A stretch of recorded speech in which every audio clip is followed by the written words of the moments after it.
I gotta do that right. Let's see. Yes, I did. Wonderful. How's it going, Cosmic? Hope you're having a good night. Welcome to Collector's Corner with Sayian and me and McGruff. McGruff, the cop He's crime dog. he's oh, you got your dog, I got my dog somewhere sitting over here. Let me see.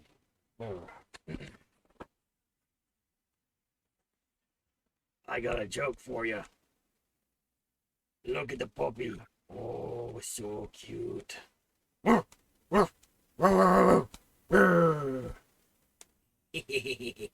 He's just sitting here like, what the hell's going on? Get me down.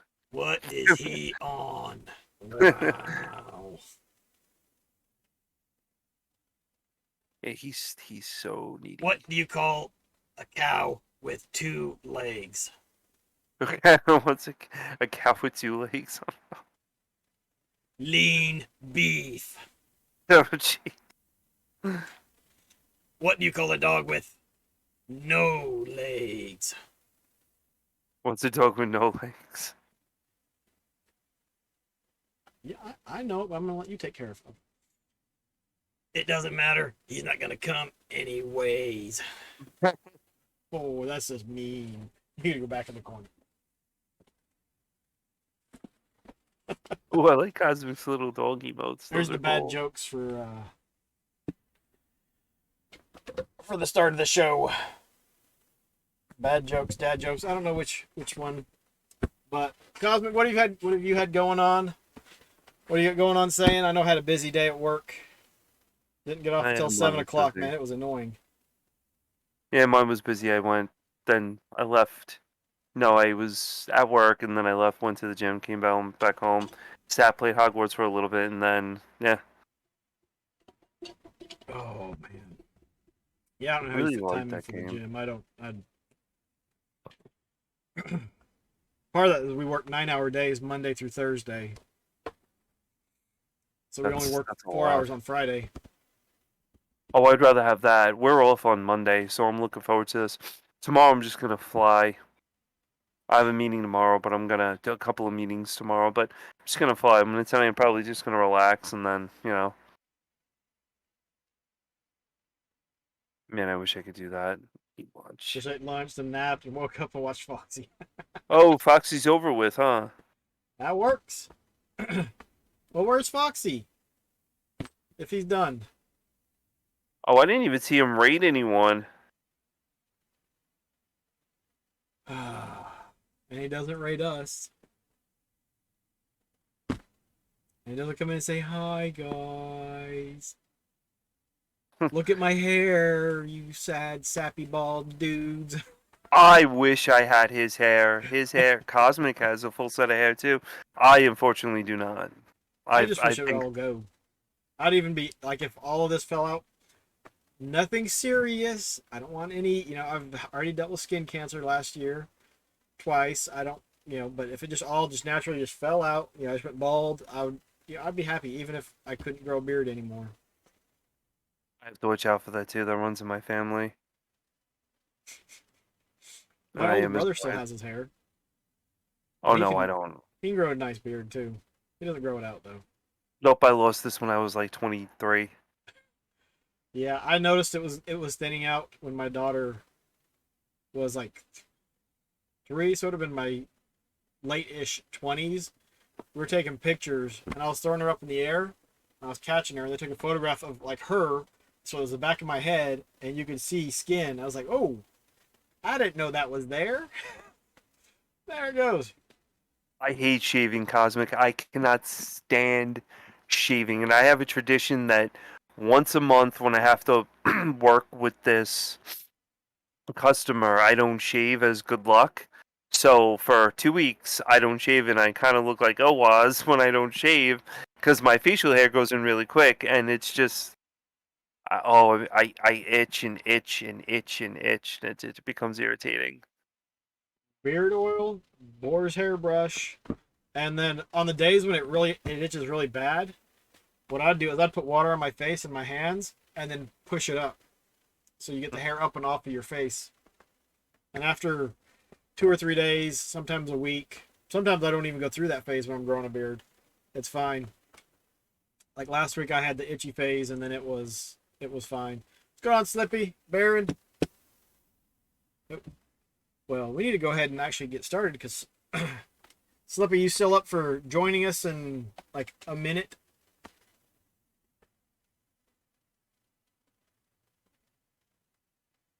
All right, go ahead and jump on Discord, and we're gonna roll the intro.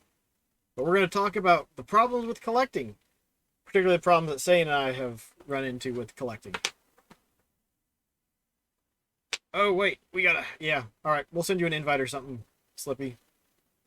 No one redeemed the hat or the helm. This is my problem right here. It's called boxes. Boxes and boxes of boxes. All right, roll on with the intro.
All right, there you go. He even sounds better over the microphone. No, I'll just chit chat. I don't have anything to show. This is all informational. Yeah. Right.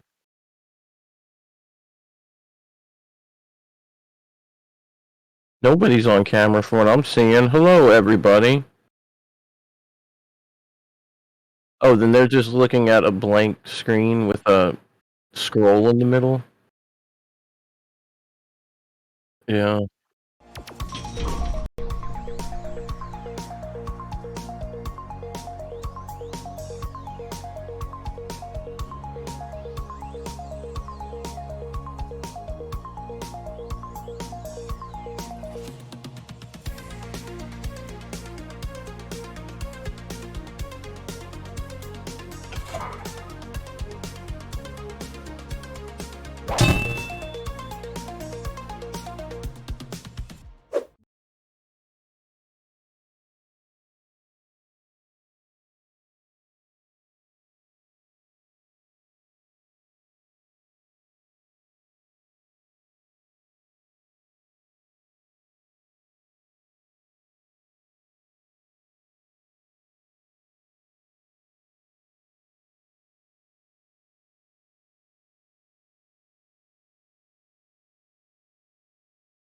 Sky me. Technical difficulties named Owazrim. Or whatever, You got turned into a frog. Ribbit, ribbit. So we've got Slippy on Discord with us. We're just gonna chat a bit about our issues and stuff that we've come across while we're collecting. And Cosmic, you can laugh every time because well, I don't collect, so I don't have to deal with that, and I don't have to deal with that, and I don't have to deal with that. Suckers. That's right. Yes, the intro again for good measure because I was supposed to be on studio mode so I could switch all the screens and stuff, but that didn't quite work out. Slippy is loud. Okay. I'll fix that. There you go. All right. How is Slippy now? 1 and a 2 and a 3 to the 4. A Snoop Doggy Dogg and Dr. Dre is at the door, ready to make an entrance. So back on up, cause you know I'm about to rip shit up. Man, it's a same. It might be on my end. Let me. How can I do this? I'll turn mine down. Hold on, let me just turn it down here. Maybe. All right, give me the microphone first so I can burst like a bubble. Compton and Long Beach together, yeah, you know you in trouble. Ain't nothing but a G thing, baby. That's it. Ain't nothing but a Your G ears have thing. been messed up with There hurt. we go. What'd you do to Too your low ears? out, going crazy. How is the volume now? Death Row is the bubble that pays me. Unfadable, so please don't try and phase me. Could sing Gin and Juice. That's a good one too. Go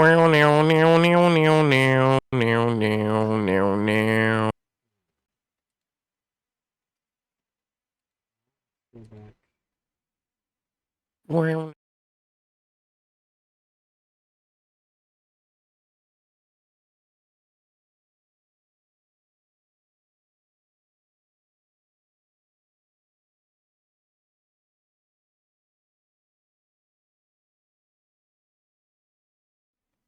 what All right. about some? You What can guys I do? remember All right. Extinction Level Event? The Busta Rhymes Which one? Extinction Level Event. That was like Plugged up the it was the doctor. Maybe you 2000 take album he pills did. and nasal spray for 2 weeks to see if it clears up. Ah, that's no fun, So dude. good. He had that song with Mystical on it, and they were like, "Hey, no bang, little That's bang, just a throwing bunch of back out snot. outside, leaving the rain." Nasty. I gotta look All that right. up. good. I So, don't remember that one. problems with collecting. Slippy, go ahead. What's like one of your biggest issues with collecting? Space, Taste, space. space. Well, It is space and taste. the Actually, final I'm gonna say frontier. taste is a huge problem with collecting because taste goes out from my collection to your collection to everybody's, where it's like, oh well, um, I have this game. Oh, that game sucks. Are you belittling my collection? No, my collection's awesome. I own this game. And that's kind of the thing about collecting is it's so easy to get butthurt Oh about your yeah, collection because I it's very mean, personalized. yeah, my friends and we used to sit around and play that tarot card game on the NES. And so all of us own a copy of it. On NES. I don't remember the name of it off the top of my head, and I don't care.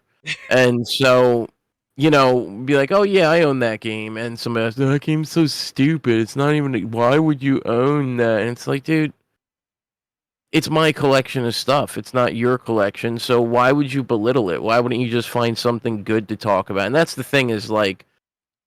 Too many people view collecting as a competition. Oh man, you got such cool stuff. I wish I had that. And it's like, well, go get it. I Yeah. mean, we all have money, we all have time. What you do with your time and your money is simply what you do with your time and your money. So it's like it's that's why like collecting stuff isn't cool to me because there's nothing special in it. And when people try and pawn off collecting as like a special thing, you're like, it's not special, man. Everybody has the ability to collect things. That's what makes us human. You know, the squirrels collect nuts. That aside, we're humans. We collect things. That's what we do. But Even they're if we're a collecting nuts to minimalist, we still have. survive, and Yeah, they collect more than they need yeah. because it's like 2/3 of the nuts that they collect they forget all about, so they don't remember all of their stashes, which helps the trees, the oak trees go out and spread out. It's because the That's right. squirrels are absent-minded. Have That's 2 seconds. true. I don't know what it has to do with anything, but that's true. But yeah, that's a big problem with collecting, though, is people's take on other people's collections. But for my actual problem with collecting, it's all about space. You collect whatever you want, be it books or games or 8 tracks or whatever tangible thing you collect. You run out of space, and then you have to decide, am I going to change how I'm displaying this, or do I have to do something else?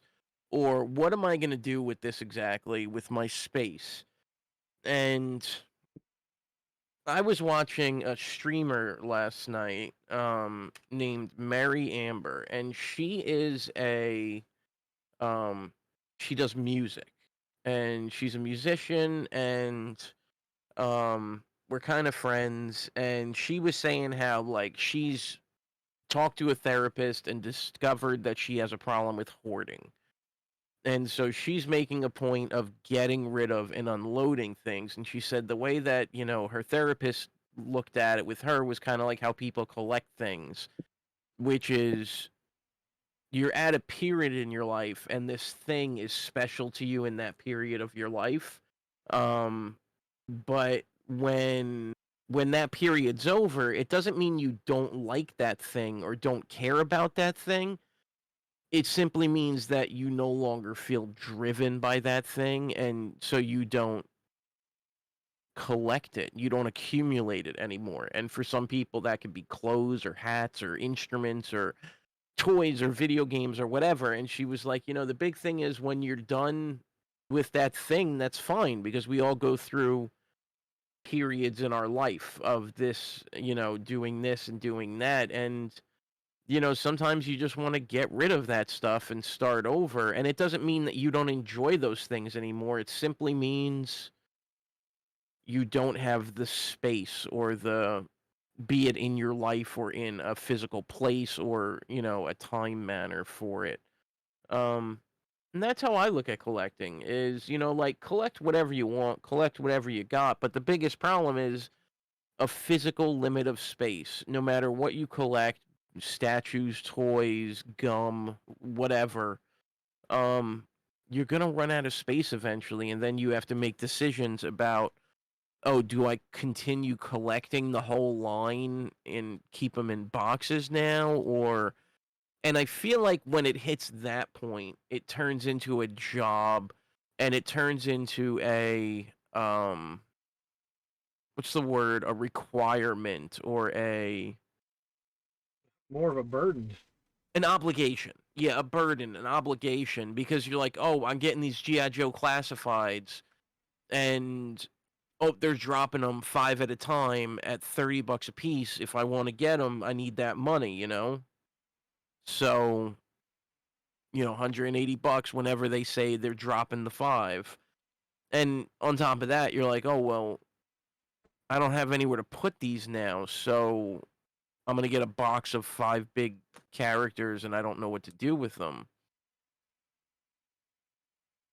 And then you run into that guy or girl of, if you have, collectibles that have a box separate from the media itself, like a statue. You have 2 gigantic things to store. Yep.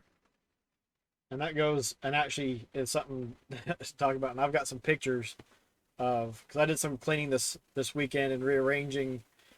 It was funny because Sayian was posting his pictures like, oh yeah, I'm doing something like that too. And so we were sending pictures back and forth of our messes, and the physical space just is, it's tough. But I mean, because it's going to take space in your physical space, but it's also going to take space up in here, because like, how much time did you spend saying thinking about, all right, I need to reorganize so it's displayed better and it looks better and it's more functional, and you can do all of this stuff.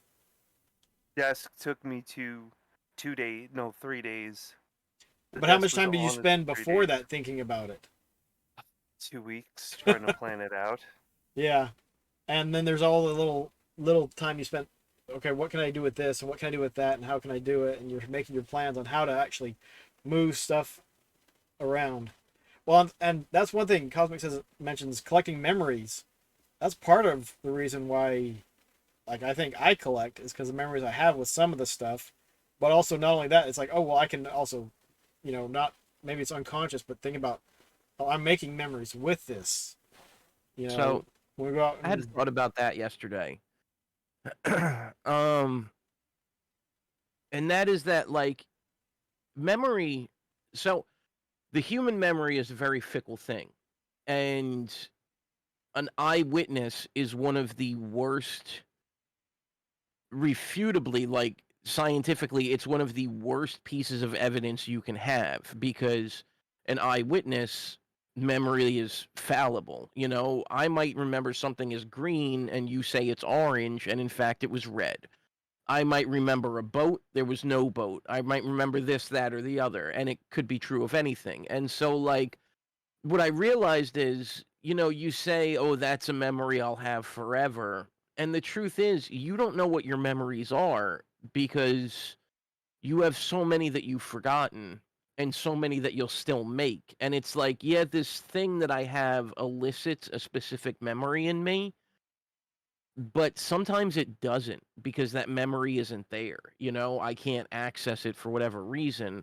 And it's like, so eventually we lose those things. So is it worth it to keep these physical manifestations of old times gone by when you're still making new ones? Like, if you haven't given up on making new ones, then what's the point of collecting old ones? If that's the reason for collecting. And I'm not trying to say don't collect things. I guess I'm just saying, like, as a devil's advocate, so to speak, as the opposite end. It's like, well, because of space being my ultimate problem, money being the other problem. It takes a lot of money to collect things, no matter what it is. But Yep. space, I think, I feel like space is the biggest problem of every collector because it always turns into, I don't have the space, Bringing up the whole space thing, right? I sold the Jaguar because it was sitting there, it was collecting dust, and it was a stupid system and an impulse buy. Really, because it You was a know, stupid system, and that's why it and it wasn't getting was, played. yeah, and it sat on the floor, and like that was it, and I sold it, and getting back to what you were saying, Slippy, I sold it on Facebook, and Facebook was a a shit show when it came to, well, my collection is bigger than yours, and my Mm-hmm. collection is this, and my Mm-hmm. collection is that, and none. I mean, like, dudes are even fighting over who has the biggest, um, like GI Joe stuff, Yep. And, or and who. But the right, thing is, there's always going to be what's commonly called now as gatekeepers, and it's like, sure, if you're not hitting this tier, if you don't have X, Y, and Z, you're not in the cool crowd. I have a story. And this is why I think the comparison of collectabilities and the comparison of memories, the comparison of, all of this, I think is such a useless topic or a useless thing because here's a great example, and I'm not saying this to push your button, but because perfect, it's something you have great sentimental cherishment to, saying, which is Hagane. The game Hagane, it's worth a lot of money and it's a really big deal for you, and it was a hard game to get, and then you fell upon it. But here's the opposite end of that. Back when Electronics Boutique was a thing, all of my best friends worked there. Pookie, Jeff, Mark, Colin, Jeremy, everybody worked there. Ron, Rob, everyone. And so when one of them was leaving, something might have happened to one of the cameras one day, and there might have been a supermarket sweep for some of their friends. And one of those friends might have gotten a completely brand new sealed 2 copies of Hagane on accident and might still have them. Oh, And because of that, it's not worth anything. And what I mean by that is, to us, that game is a big joke because it's really funny because it was never rare. It was always available in stock at the store for the standard retail suggested price. It was never something special. It was never something crazy. And then now, all these years later, people say, "Oh, that is crazy," um, and you're like, "Well, no, that's crazy because of your association with it versus my association with it," and that's what makes all this stuff really weird. Is especially video games. Like, every video game back in the day had hundreds of copies printed for the most part. And so rare, not rare, special, not special, really just depended on you and not the environment as a whole or the market or the things in this way. And so, like, comparing collectabilities, comparing collections, um, it really is funny because everybody's different and everybody sees things differently, and so everybody's value is different. And yeah, you might be like Price Charter, eBay. There's an actual value, but is there? No, Because look at the value of reality. it's My boy all needed it's all perceived value. exactly. Yeah, My buddy exactly. needed a PS5 controller recently, and he said, Hmm. "I can't get a brand new PS5 controller. It has to be the blue, the pink, or the purple one." And I said, "Well, why?" He said, "Because they've fixed the drift problems in them with different parts. All the other ones have the old parts, That's but I true. can't find the pink or purple one, so I refuse to buy it because I don't want a pink or purple controller." Therefore, for him, a blue controller was a rare commodity that took him like 3 weeks to find one. See, for me, Hagane, like you brought that up. It was a dark, I guess, a dark path that I A went dark and down. stormy night. Sayan entered Exactly. the retro store.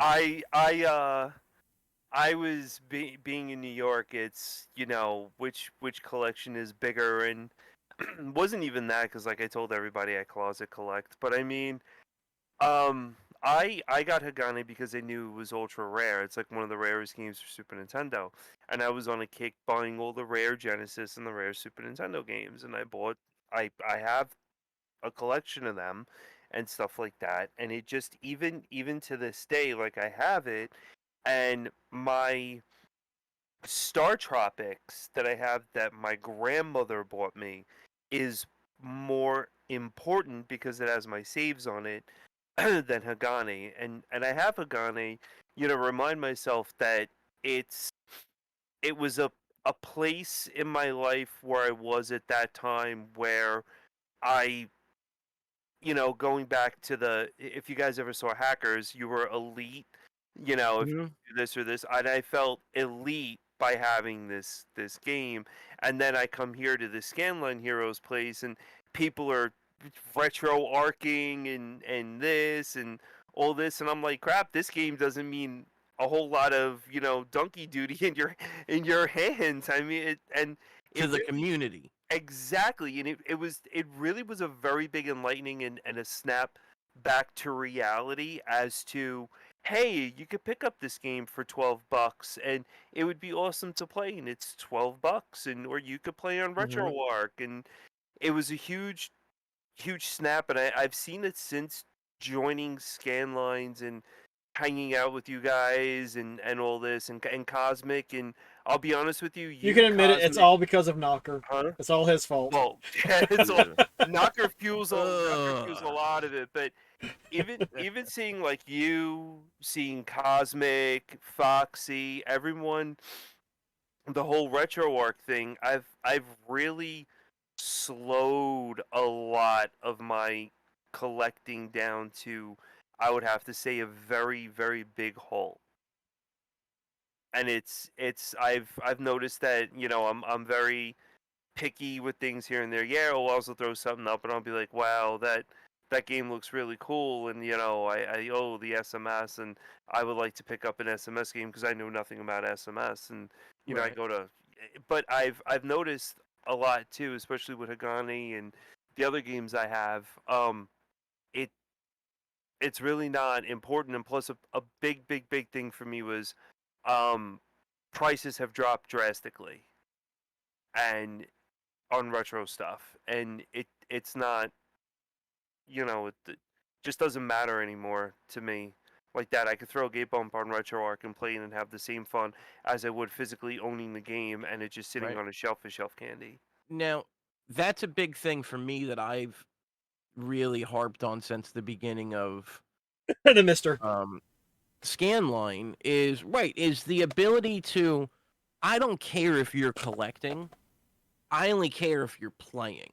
And I'm not Right. playing a lot. The point though that I'm making is I don't care if somebody is buying 5 movies a day.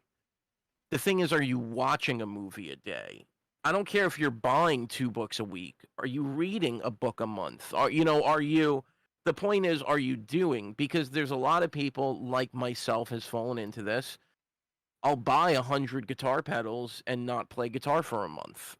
And then it's like, so what's the point? What's the point of this stuff? And the thing is, like, what's the point of having all these games if you're not going back to play them? So I really look at it for video games specifically, or for any hobby. The point is, are you enjoying what it is you have, or is it owning it that gives you the enjoyment? It's the gravity, the weight, the position that it gives you to own that thing. But you brought up something just a second ago that I wanted to talk about, saying, which is when you buy things, and it doesn't have to just be video games. It could be comic books. It could be anything. Tchotchkes, comic books, movies.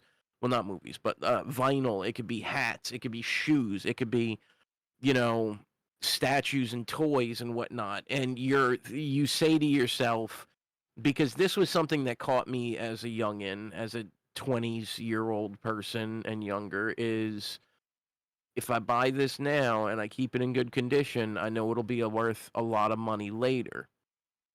And that might be true, but it's only worth a lot of money if you can find somebody willing to pay it, if you can find somewhere to sell it, and find a way to get it into their hands.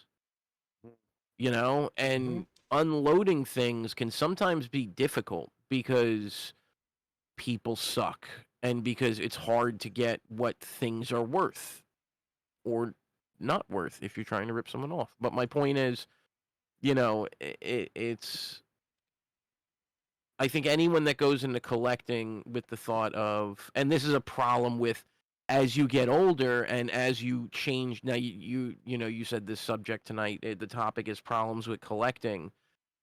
It's when you get to a point where you're like, all right, I'm done with this stuff, it's time to sell it. I think going into that, when I was younger, I had a mindset of, and I'll make more money selling it than I did buying it. But I realize now, no, I'm going to make money that I didn't have cash in hand, but I'm going to lose a ton of money for all this stuff. And you just And that's you okay. For and the you most part, yeah, basically just collecting is a losing proposition. it's what he just explained was the whole entire economics of graded games. That's the whole system and everything of graded games. Mm-hmm. Mm-hmm. Yeah, when does collecting become hoarding? I guess when you really run out of space and have boxes all over the place, and Yeah. it's too much to handle.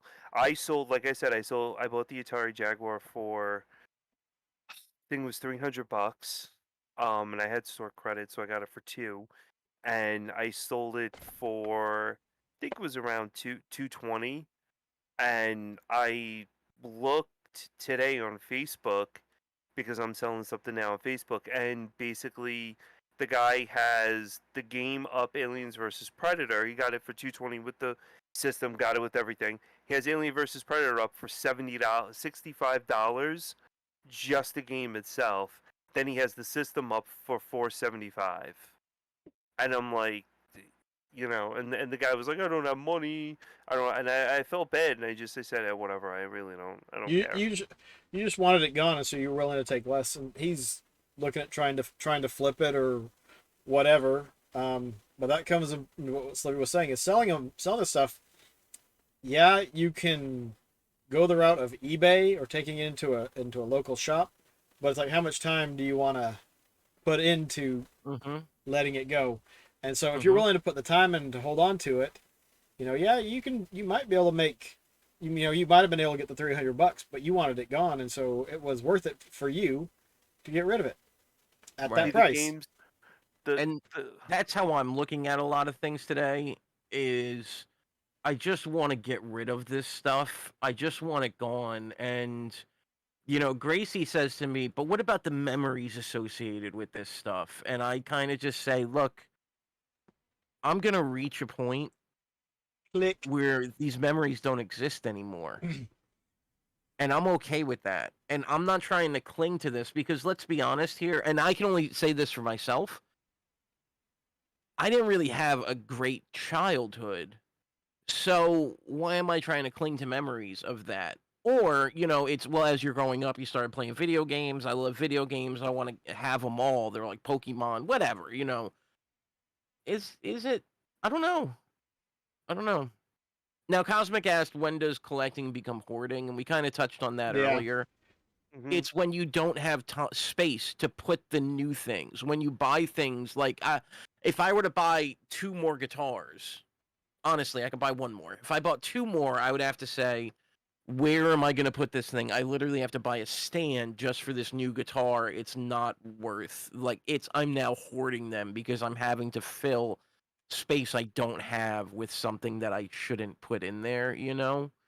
Um, and that's when hoarding. This girl Mary Ember I was talking about, she was saying how, and I've literally am caught in this same thing.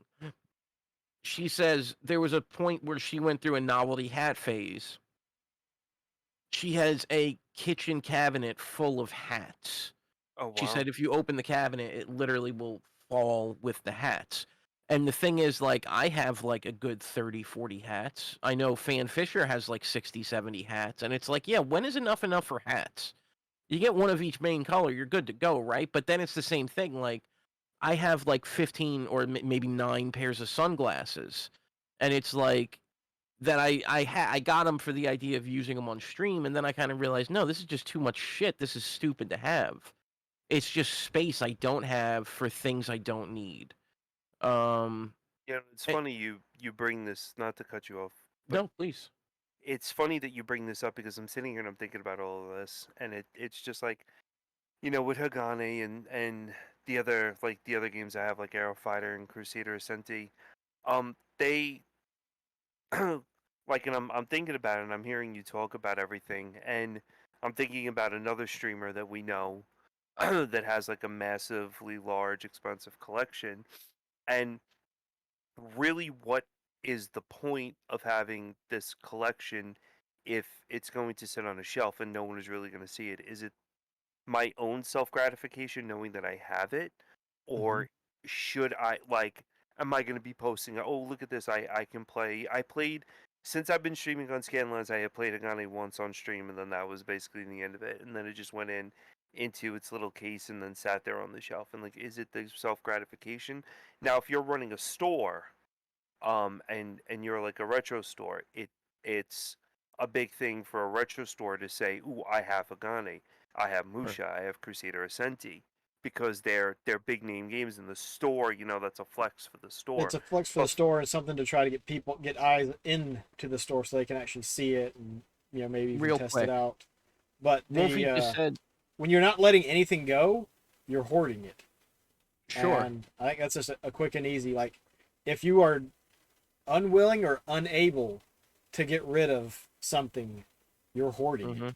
It doesn't matter how many of them you have if it's something that you don't need. I mean, I'm not talking about bread or milk or food, but Now, even food you could I don't if you get too much totally of it agree. and you can't use it, what good does it do?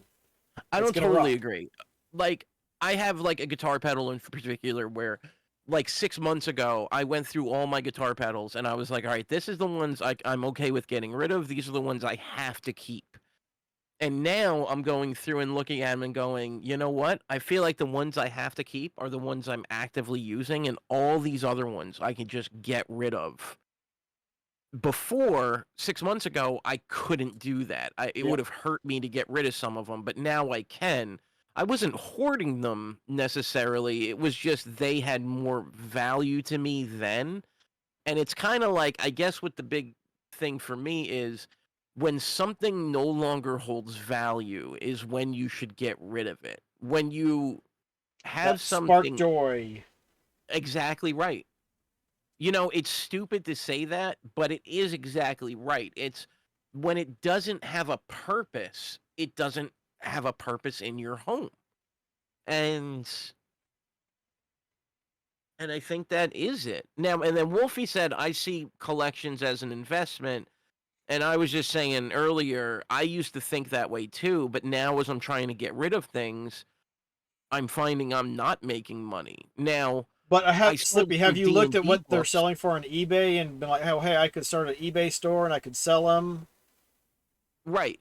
But no, here's the thing: is like some things you might sell and make more money than you bought them for, but a majority of things you're not going to be flipping for a profit. You know, you're going to be having to take a hit on a lot of things, especially if you can't sell in bulk or, you know, Especially if you actually used it for its intended purpose. Because once you take it out of the box, we talked about a little bit earlier, is that those people who are like, oh, well, it totally messes up the value and kills it. And, yeah. and so, Tangible goods are not good investments, And what are you gonna like? What are you gonna do? Like, okay, here, I'll give you the perfect example.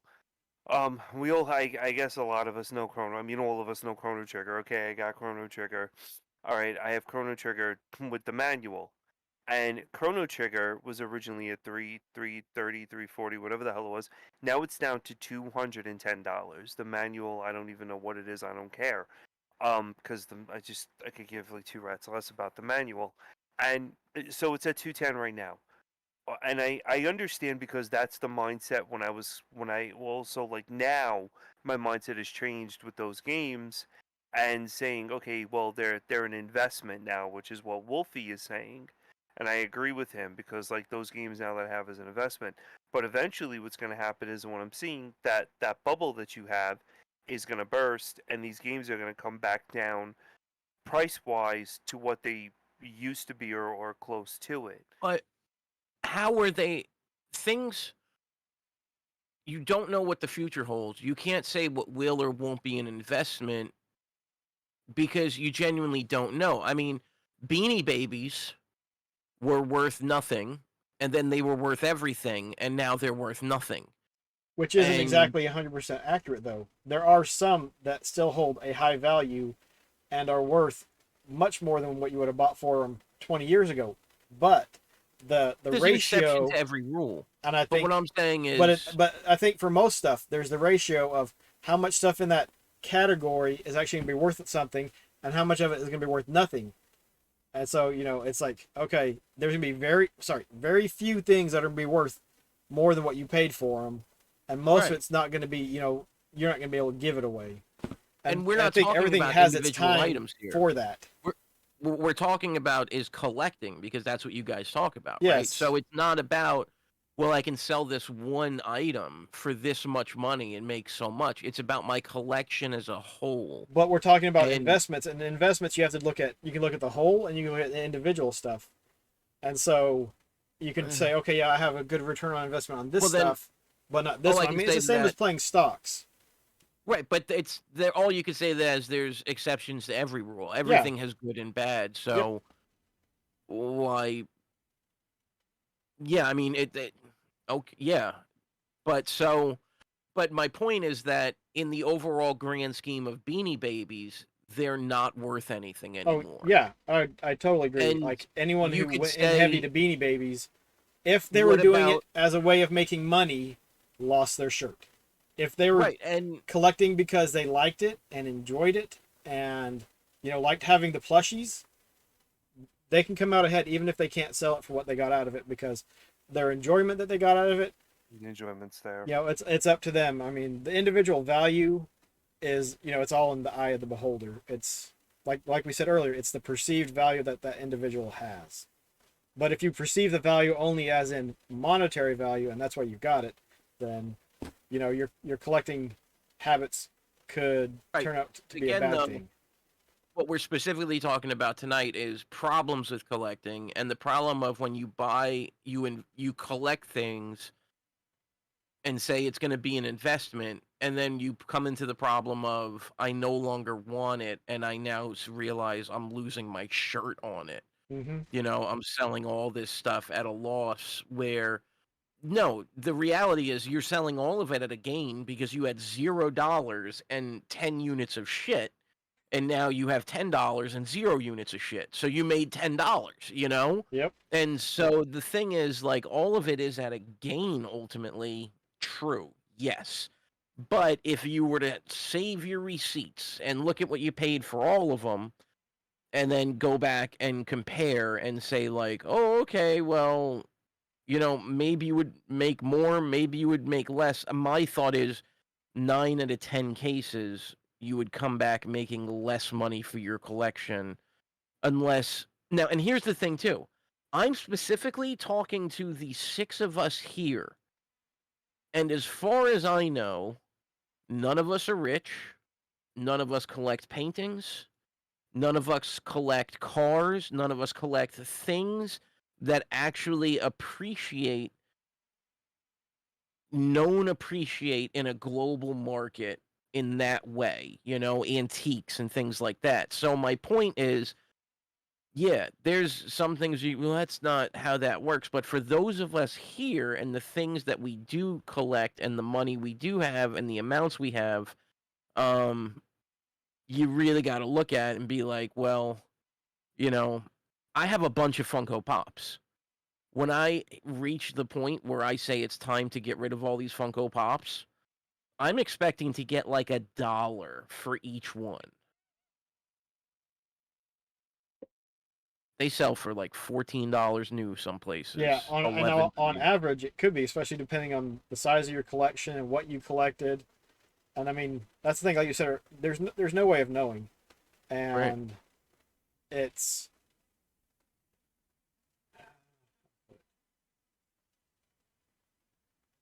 I have a handful of. Well, I have over 100 Funko Pops, but I said, and I didn't buy them as investments. I bought them as, cool Masters of the Universe. Oh, you know what? Jim Henson with, Bert. I'm sorry, with Ernie. Jim Henson with Kermit. So there's actually some attachment to some of them. Is why I actually wanted particular ones. Mm-hmm. But I started to go down a rabbit hole with the Master of the Universe stuff because there was so many of them. I was like, I don't really want that one, but it's on sale, so sure, I'll add it into the collection. Yeah, if I get rid of a lot of the ones that I just picked up just because they were cheap. If I was picking them up as an investment, that was just dumb. But I was just adding it to the collection of Masters of the Universe stuff. Right. But that bites into the other thing of space, because I don't take the Funko Pops for the most part out of the boxes, because it's easy to put a Funko Pop in the box on a shelf, and you take that, and then sometimes you can put another box on top of that one. Right, that's what I do. Yeah. And so now, here's the thing, though, is if you were trying to sell them all in a group, you might get a lot for one or two of them, but most of them you're going to get 30 cents, $1, 75 cents, $2. Yeah. So I think they're like one thing to try to sum up like the investing thing is like, depending on what you're trying to get out of it, if you're investing, or if, and you know what, you could say, you could make the argument that you were always investing in whatever you buy, because it's taking your time, it's taking your money, it's taking space, which all of those are in limited supply.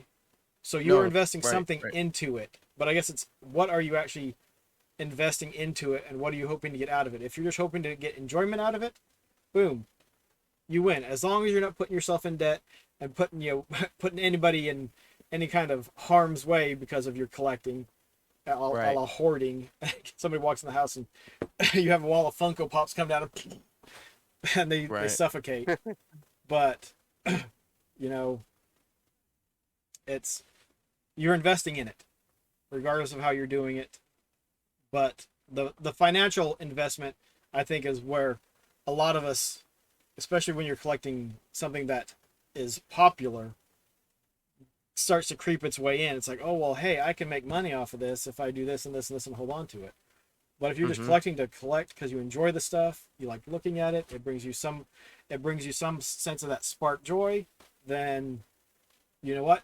When you sell it, you've made your money, you've made your investment back. You may not have made the actual dollar amount back, but you will have you've gotten your return out of it before you even sold it. Because of time and joy, right? Okay. Yeah. Now, here's two things, though, that I've run into personally, especially with the investment portion of it. I have a lot of box G.I. Joe vehicles and stuff. I also have a lot of statues. And here's the thing. I don't want to sell them.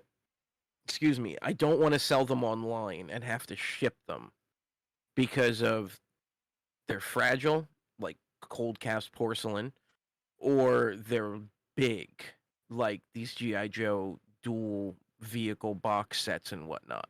You have the aircraft carrier? I do not. That's the USS Flag. I do Yeah. have the General, which is Oh. the rolling base with Mhm. lights and sounds and stuff, and it comes all in pieces and apart. I do have that. Oh, And I just damn. sold on, and this was a good thing. I sold it on Facebook Marketplace with Grace. I had the base that had like 3 big sections and parts of it lifted and went down and had a jail cell and all that.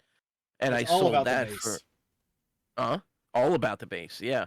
I sold that. But the thing is, like, I know what these things are selling for on eBay, but I don't want to eat the cost of shipping it.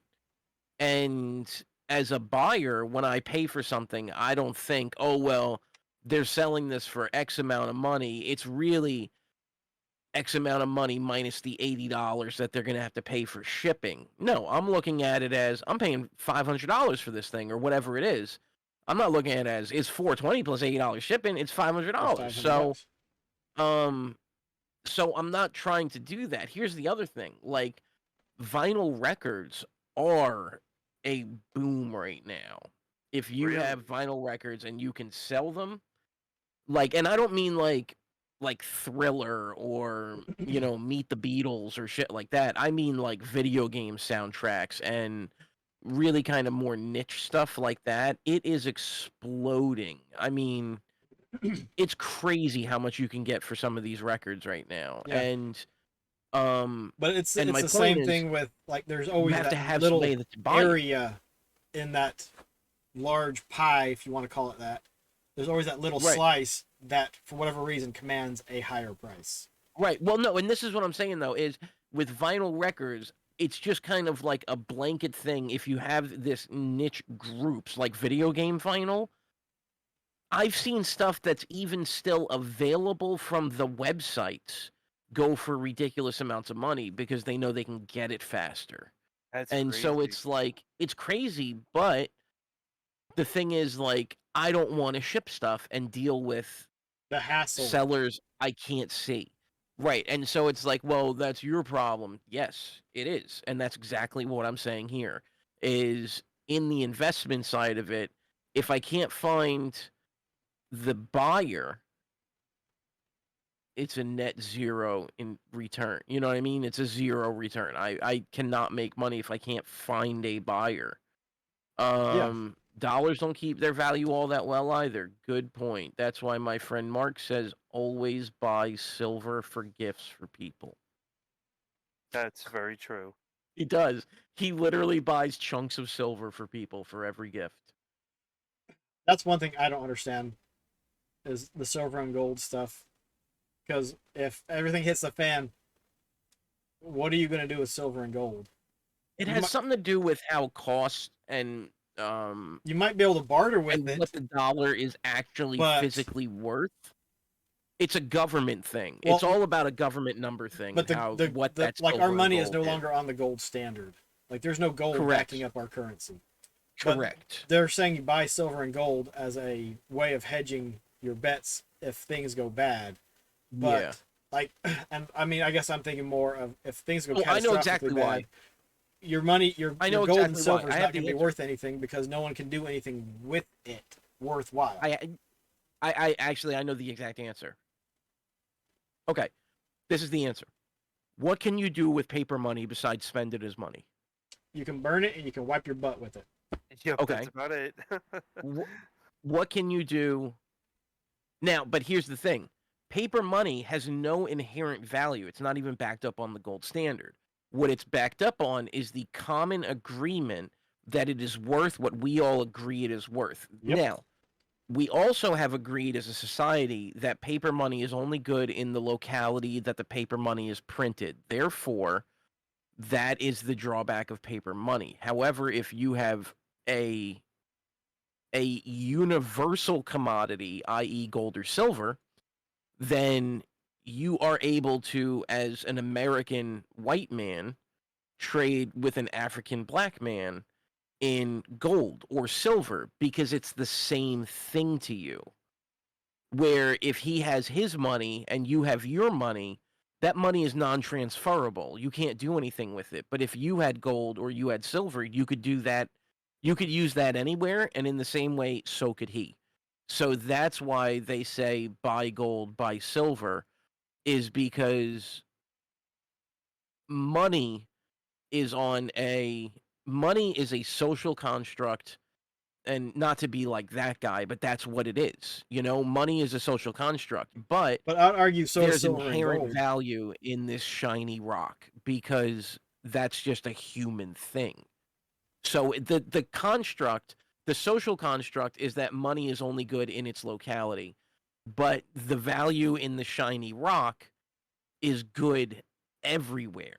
Mhm. That's what That's the thing. I That's why still it don't matters. buy into it just because. well, it's Well, But just because you don't agree doesn't mean it's not the way it is. no, that's true. It's just I don't see it because the value can vary from place to place.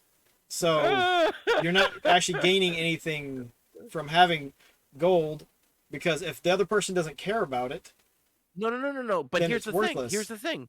But what are you going to do with a shiny rock? You're talking about metaphorically in a metaphorical apocalyptic or Yes, post-apocalyptic and so I'm at, world. all government has broken down. All Right. you're better off having chickens and cows and horses and all that If stuff because you can that's the actually do case, something with that.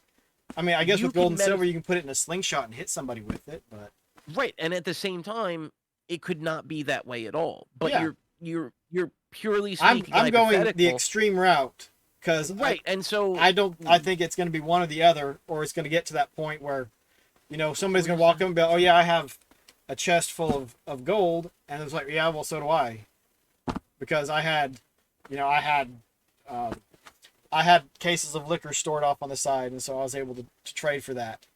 But it's just, what's I the think if it gets point? bad, it's going to get real bad. It's not going to be like, Yeah. oh, okay, yeah. I mean, it's bad now, but I mean, and we're getting way off topic, so we need to pull it back in. But I mean, I'm confused. I'm going extreme case. I have You a gold are. too, so I'm hedging my bet. look at Because the whole thing is the basically- Wolfies chat. Yeah, I mean, the whole thing is basically just that's the point. That's why it's done. It doesn't matter if we agree with. Yeah, why I mean, it's done I or not. understand why just it's that's done. Why I just how don't. it works. It doesn't. It just seems you know, weird I because don't- everyone's, you see it advertised. Look, boom, we're done with that. Okay. I don't agree that we have a consumeristic society, but that doesn't mean it's not the way that it is. Which is true, because that is the way it is. Yeah. Ian Nah, always it's looks bad. sad and mad. That's just his disposition. Ian. Yeah, Ian. Who's Say Ian? Ian. I always look sad or mad. Yeah. I'm Yeah, that's just laughing. your disposition. You just have like RBF, and it's okay. Oh! I have resting bitch face. Oh my lord! It's okay. Nobody chooses what they're resting. Nobody chooses their. There's nothing negative. It just you just look like and you're buff, so you're like, oh, that guy has extra testosterone. So like it's just you're just like It's just the thing. All right, so we've done spaces a little bit, but like, I don't know. See, we a want to space- talk about. I think we need to talk about the boxes stuff. Not.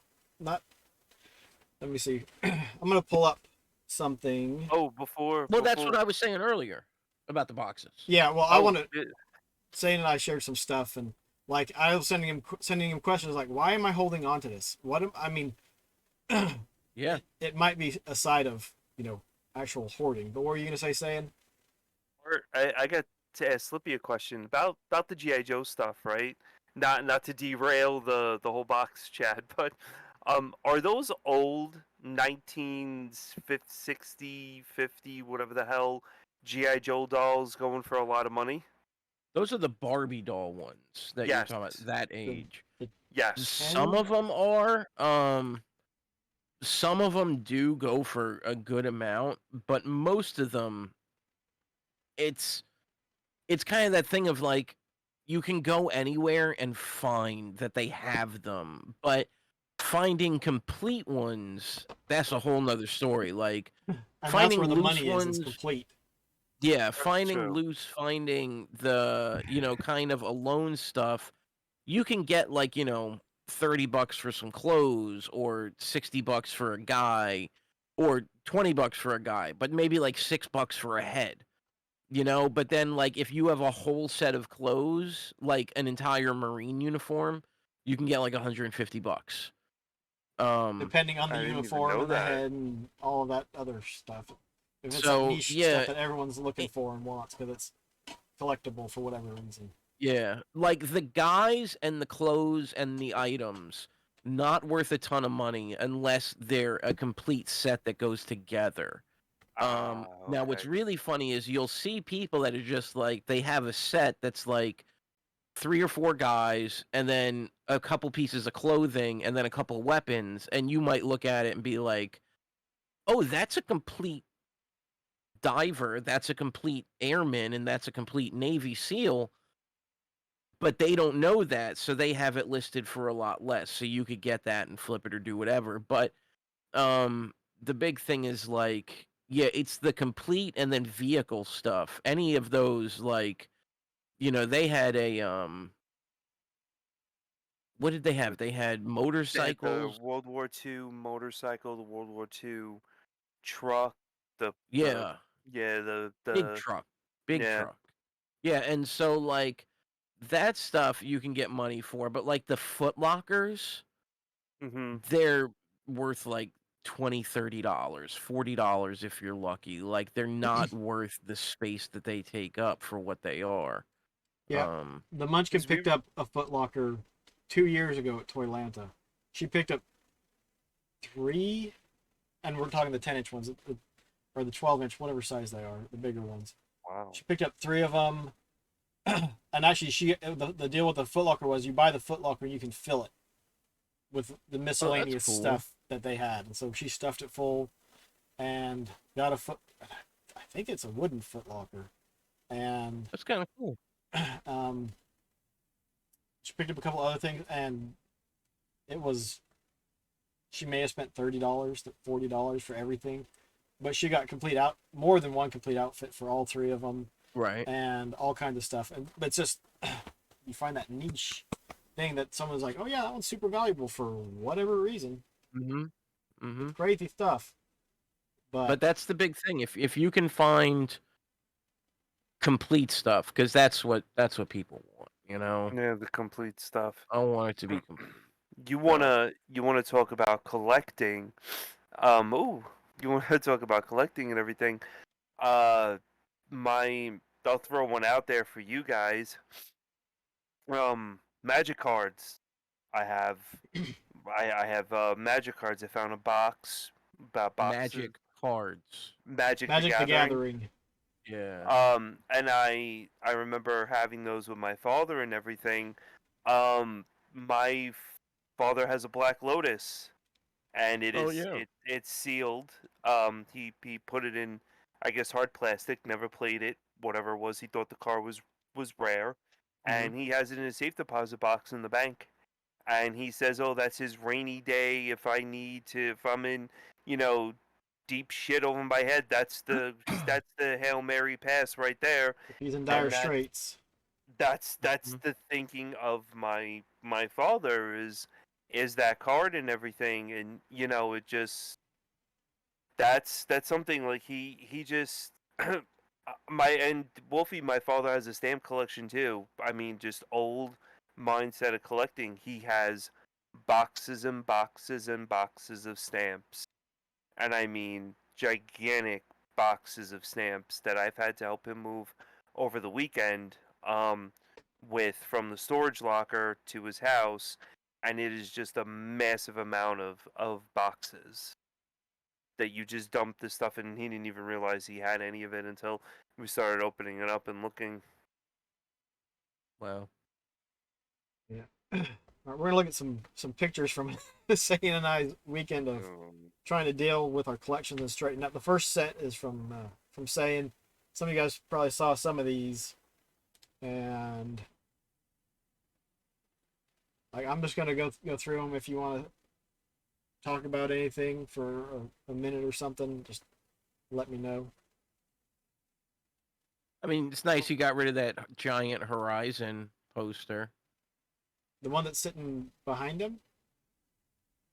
Yeah, but it's like curled up in a circle now Yeah, instead of it being on doesn't the take up wall. a ton of. And that's one thing is like I have no room for posters and that kind of stuff because I've got too much stuff. It's a perfectly fine game. It's just having something that big to dedicate Yes. that much space. And I have Yeah. big stuff on my walls too, but I get it. I You know. see. This is my size of poster. Little inserts Yeah, from a. yeah. I have like 8.5 by 11 game manual, like That's strategy guide cool. posters and stuff. That's cool though. Yeah, this thing was a little bit too big for my liking, but it is on the wall behind me with the Elden Ring poster that was up there because I love Elden Ring. Okay, I have a question here. Go back like 2 or 3 pictures. Mhm. All these holes and patches needed in the wall. Did you actually do that and patch those and paint them, or No, does it still look the same?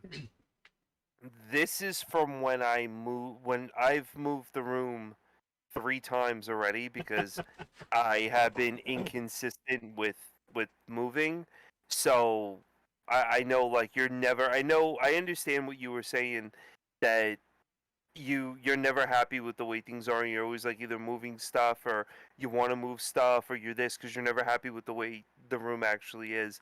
And I have moved this room a total of 4 times since 2019, and there are holes from putting screws in to hang up surge protectors, to hang up LEDs, to do this, to put up posters, the whole thing. The TV and everything is sitting behind that wall now. So you don't really see You those can't see holes or them. anything anymore. He fixed it by But covering it up. the other side of the wall, where the TV originally was, that I had to spackle and clean up and do all of that. So yeah, that you don't see anymore. That side of the wall, that wall, yeah, that's originally where everything was. Don't ever use double-sided tape because it completely jacks the Yeah, wall. you're more It more does. likely to pull off the paper from the sheetrock than do it Yeah, off and without a that mark. was that was an idiot thing that I did. That's what it was. I mean, that TV is gigantic. Is It's there stupid of me. holes in his story? There's lots of Wolfie, holes. that's a New Yorker thing. I'm very guilty of that too. The first time you say 3, the second time you say 5, the third time it's 13, the fourth time it's 27, the fifth time it becomes like 130. That's a New Yorker thing. It's because we understand how people talk and tell stories. You mean an embellishing thing? No, it's a thing to tell a good story. Yeah, you embellish it some. It What's the changes in it. story? But the thing is, Yeah. when you tell a story, you will change it a little bit depending on who you're telling it to. And Thank so, you. it just is what it is. And maybe New Yorkers are more prone to that. I don't know. Or We better do at it. it. We do it a lot. So, Okay. okay, so you were saying, so what are we looking at there? Go back. That the end. That one. Oh, I'm sorry, the end. Oh, I'm looking on the stream. All I see is the stream. So, Yeah, so you're yeah. seeing the end. So you got like Teddy Ruxpin up there. It looks like there's like a piccolo or something next to him. That's Take us that- through what we're looking at here. so it's the whole Zelda collection up top of the Uh-huh. games, and then on the other side you got all like the rarer games that are in the glass cases or whatever, and then of course I got that TV. That's the TV from when I was a kid. So that TV I think was made in 1988. And it still works. So I'm never gonna get rid of that TV unless it really like I it don't know if I burns buy out. 1988. There's not enough wood grain on Yeah, right. This thing's got a lot of wood Nice. on it. Nice. And yeah, it's just all the retro systems I have hooked up. That honestly, that entire setup with the 2 TV stands and everything took me maybe 30 minutes to move. Mm-hmm. That was the easiest thing to move in the room. It was basically just putting it against the wall, because it's setting up all the contained. wires, right, running all the wires and everything. The desk took me 2 days to do. Now, tell me though, what's next to Teddy Ruxpin? It looks like you got 2 more bears there. Who are those guys? Those are bears from when my kids were babies and stuff, and I saved them. Okay. All right, that's cool. And then who's on the other side of them? That's SSJ2 Goku, Vegeta, and Trunks for when Vegeta was Majin and he was gonna explode Majin Buu. Okay. Those are Oni, I think the name of the game is, or it's the one with that white fox, the white wolf or something. Mm-hmm. It's Mm-hmm. this Kami? figure right here. Yeah, that's Okami or something. Yeah, Okami. yeah. Okay. Okami. And then you got the wolf from Dark Souls. Okay. And then after that, pretty much it's all my Princeton stuff. And then from What's there, Princeton? Princeton University. Is that a school? Yes, in New Jersey. Oh, okay. You went there? And no, I fenced there when I did fencing. Oh, that's And cool. my my great grandfather's, I can get into all that with the fencing room and all that other stuff named after him. But yeah, and then you got all the Atari games that I have set up, but it was moving all that stuff that was more of a pain in the ass, Mm-hmm. Mm-hmm. and it was like that type of stuff. So yeah, And it looks like you have computer games behind the NES. those are Neo Geo, Oh, okay. Okay. and then Big of course I got the boxes. wall, of The amiibos. amiibo wall. Yes. Right, right. Yeah, it's a shelf that That's we put cool. up. That's cool. It was a pain in the ass though to move. Big pain in the ass to move. That stuff was easy, but like I said, the desk took so long because they have Sure. two monitors for work, and they have this other monitor that I got. It just that the desk was the most pain in the ass to try to figure everything out. Mm. That's why the All desk right. took I think close to What about else you got 2 here? days. What other pictures you got? I think that's the end of Saiyans. And now it's all Loaz's All right, pictures. let's grill OOs. So this is my childhood mitt. Oh Did that say wow! Ricky Henderson? That says Ricky Henderson. Oh man, Ricky Henderson got to be the best Ricky Henderson That's can right. be. Ricky Henderson Because if doesn't you're care gonna be about the best anything because Ricky Ricky Henderson knows Henderson, what's Ricky going on. Henderson. Hold on a second, man. My phone ringing. Hold on a second. Hello, who this? Ricky, it's me, you, Ricky Henderson. Well, hello, Ricky Henderson. Okay, go ahead. David Cross has his whole bit called the Ricky Henderson bit, and it's one of the funniest things I've ever heard in my life. Because it's all third person. Ricky Henderson. But yeah, that was just like, I don't know. I've kept it for obviously since I was a kid. So that thing's 30 some odd years old, 30 plus years old. Wow! Probably had it, Most got of it when my I was like underwear, 8 or something. And it still somewhat fits. right? I wouldn't use, if my life depended on it. I don't know if I'd try to catch a ball with it, but I could Oh, come on. catch every other or something. That was a little Zelda thing I found in the little closet off the office. It's a wristband. It's Yeah. like a sweatband for Yeah. your wrist. That's just a Those box of are stuff I had in the closet. Those are big, well, big muscle men. Marvel characters. Yeah. Those are all Kinnikuman. Oh, they're can. Big Kinnikuman.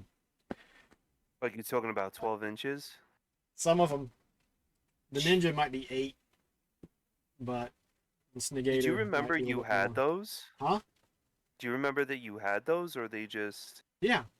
I bought them in the early 2000s. Wow. And those were cool because those are collector cases because you can slide the back off, take them out, mess around with them, pose them, do whatever, and then whenever you want to, you can put them back in. You slide the cardboard back down. It keeps them protected. Only collectors care about that kind of crap. That's pretty true. cool. That is pretty cool. That was just a bunch of crap. Oh, but the thing in the middle there is a bunch of wires that I don't need to hold on to.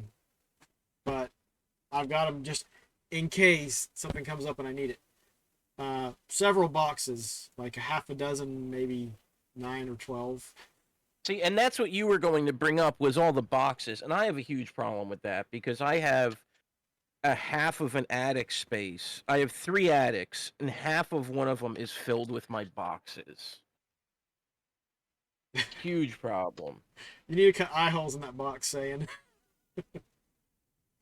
Ew. But It's a, and then I put some of those back in after I cleaned up because the packing paper. I was like, well, and I'm really bad at this. It's like I might need it later. So I don't want to just throw it away. So I mean, I'm definitely on the verge of hoarding those. Like My God, Beast Wars. Beast Wars, those are just empty boxes. But the Unicron box, which is at the top of the screen, is filled with other little boxes that I broke down and laid flat so I could, because I didn't want to get rid of the Unicron box, so I found a use for it. But it was to put other boxes in. What are those Beast War boxes? Transformers. Are those like their toy boxes? Yeah. They're regret mostly. Regret. Yeah, the one you see on the left is actually the Megatron box. Transmetal. Big stupid purple jacket. What a stupid series. Yes. I'm a monkey. There's the box for my microphone that I use when I stream. Right. And how out of warranty is your microphone? Oh, that's not even why I kept the box. Why? I might need to put it back in it. Why? Oh, jeez. Dude, I'm not saying it makes sense. There's no reason I should have that box. I have the boxes for headsets that I have at work. It makes no sense. Oh, and I had a box. I didn't take a picture. I had a box for an Xbox. We'll say One controller. I'm like, it's gone now. If it's not, it's in the trash, or recycling, I should say. But for whatever reason, there's at times you're like, okay, I need to hold on to this. But I mean, the controller's this big. The box is that big. There's no freaking reason why I should hold on to that. Right. But I did. I recently threw out a bunch of video game box stuff, like controller boxes and like I'm gonna throw out all of my system boxes because even if I move, I could put these freaking things in a big box with padding between them. Yep. That is the box that my Dreamcast came in. That I find to be pretty cool. But why? Because it's old? What's the difference between that and an Xbox Series Xbox? Well, Box. that's your childhood Dreamcast box, right? I was not a child when I got that. Well, I mean, when you... overall, it's just a freaking box. That's all it is. Yeah, it's just a box. It doesn't matter what your connection is. I'm just saying it's just a box. Yep. And actually, I've wondered, because I have 3 Dreamcasts, about putting one of them in the box. Because then it's, like you said, Slippy, you take the thing out of the box, and then not only are you keeping the thing outside the box and it's taking up space, then you've got the box itself taking up space. Yep. And so I could take one of the Dreamcasts, put it in the box, and have a little bit more room. I'm still wondering why you have 3 Dreamcasts. I have the one that came in that box. Mm-hmm. Then I bought a sports edition because I wanted to mod it and put a GDMU in it. Then the price of those went crazy. I was like, well, I can't do that, and I don't want to mess with my original one. So I picked up one at SFGE last year for $50. That's not in the best of shape, but I can put a GDMU in it. Not that I've done that yet.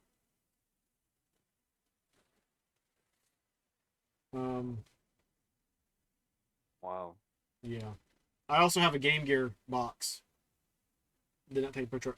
So this is... this is the Commodore 64 version of Starflight.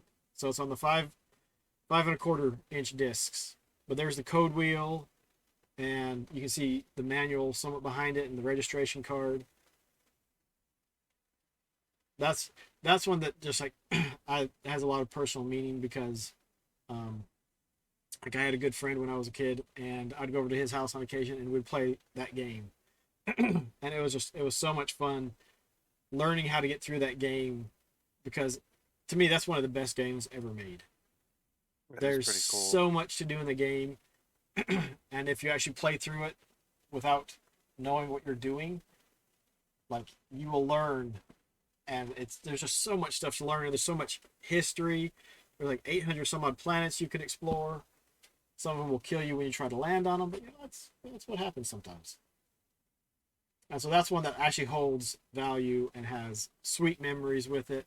Because also when I got this version, my brother got the second game, but he got it for the PC. So like shortly after we got it, there was one night he and I stayed up, and I was playing Starflight. He was playing Starflight 2. What is it? Something with Cloud Nebula. Cloud, yeah. And we just stayed up way too late and played those games. So I've got memories with a friend. I got memories with my brother, and just had a lot of fun with it. It's a really good game. 65, man. How you doing, bud? You know who we got to get on here is all the games you own for it are on PC now. Recently there was what's his name? Kieran or something like that was in when you were streaming, I think, Sayian. Mm-hmm. And they were saying they have the giant Zelda collection and showed me a picture of it. And they do have a big Zelda collection. I think guys should get. You were streaming. Yeah. Oh, was it?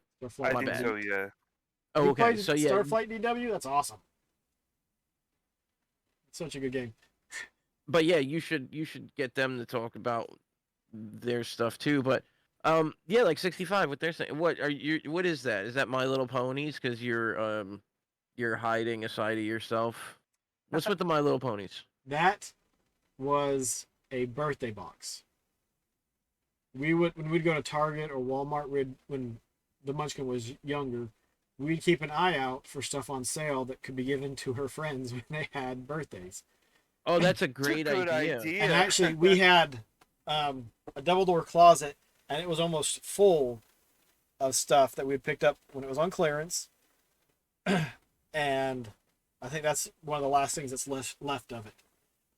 And wow, her and her friends are a little bit outgrown that stuff, but I was like, oh hey, look, I got this box of stuff that we just didn't give away. So that probably needs to go someplace. All right, I am clipping that right now because that is such a good idea. That's the thing is, and like if people, like we I think we touched on consumerism and capitalism a little bit. The thing is, and we actually taught the Munchkin this later.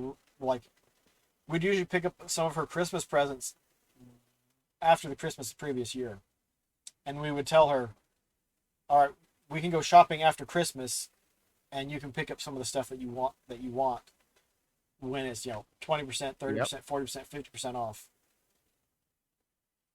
Yep. Great and point. That's when we would also add to the birthday closet. Starflight, but it was on an IBM laptop. It was monotone. Yep, it was like that for a minute. You go down and it would. I loved that on the PC version. Like when you went to land on a planet, it said that it was dropping like a topography net to help you gauge where you're landing or whatever. But it was a way to cover up that the graphics were blocky. Now here's something, actually. I just thought of this because I was reading what 650307 was saying about there's no reason for him to own his PS4 in the box anymore because they found out all the games are on PC. Here's what I was thinking of that made me think of this was, well, then just get rid of it and make whatever money you can make because that's a profit. Now here's the thing, though, is I have way too many t-shirts for a guy that only wears plain gray and black t-shirts. I own way too many printed t-shirts. What I started doing in 2022 in January 1st was I put them all in color order and then I wore a shirt and that became the first shirt. Every shirt I wore last year I put behind this shirt after it was washed. And then I saw what ones I didn't wear last year and those are the ones I have to wear first. And then when I wear them, I'll go through it.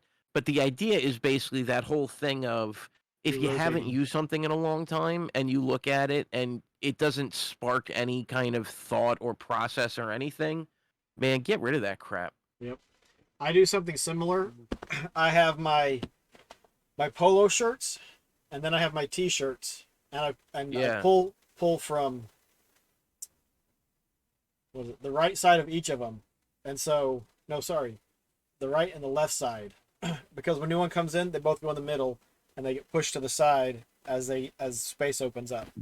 And so I know, like, approximately how long has it been since I've worn a shirt for just relaxing or one at work to make sure that I go through all of them. Mm-hmm.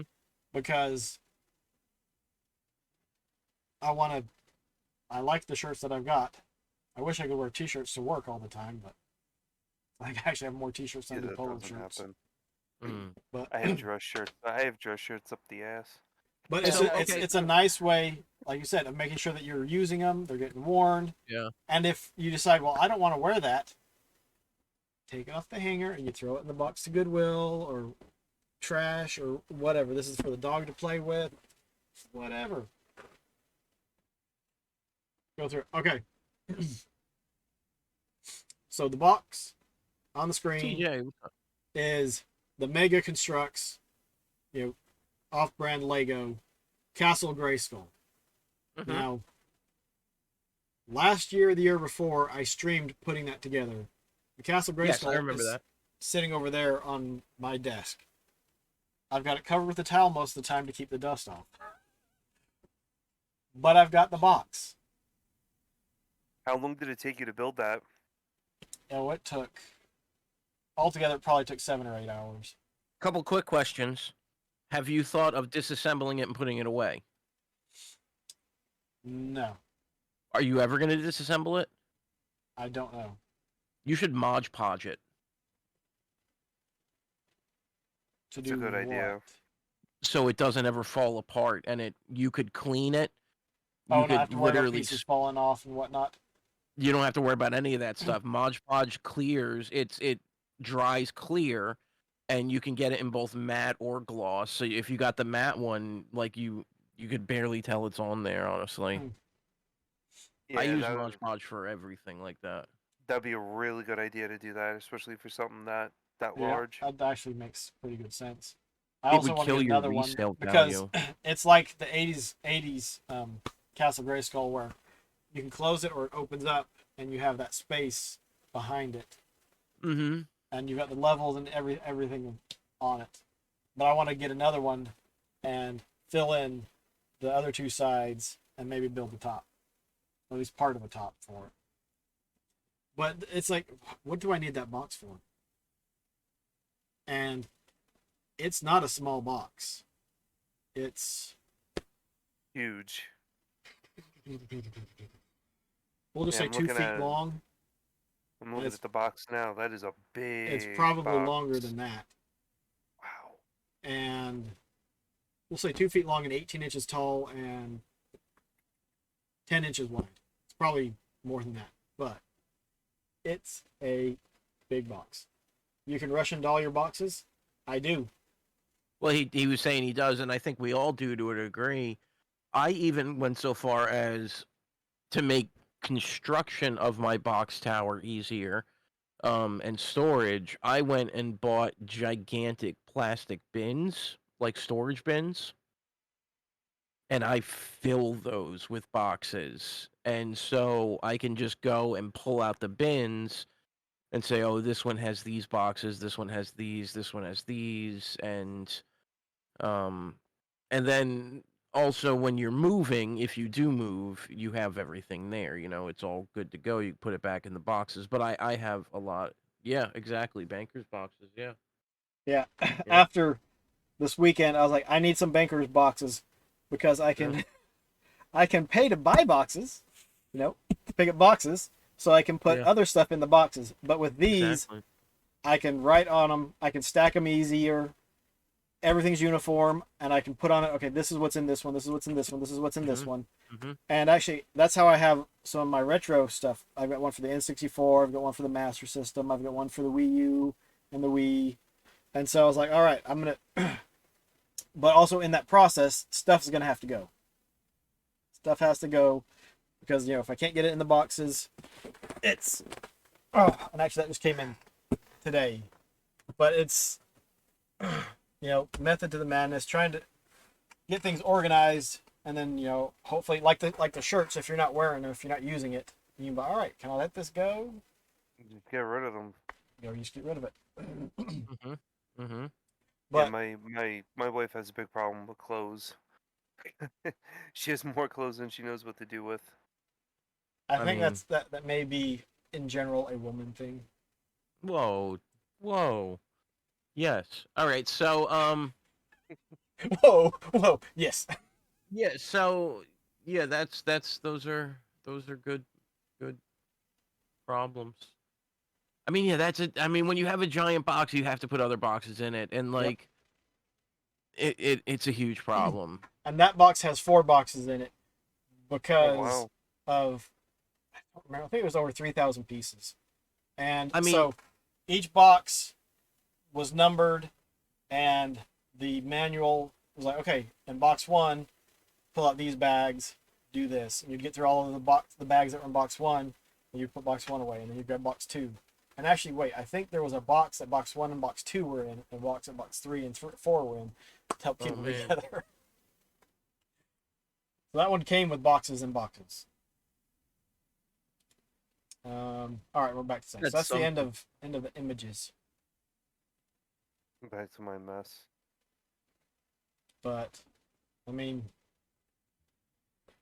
and what is it with boxes? I don't know.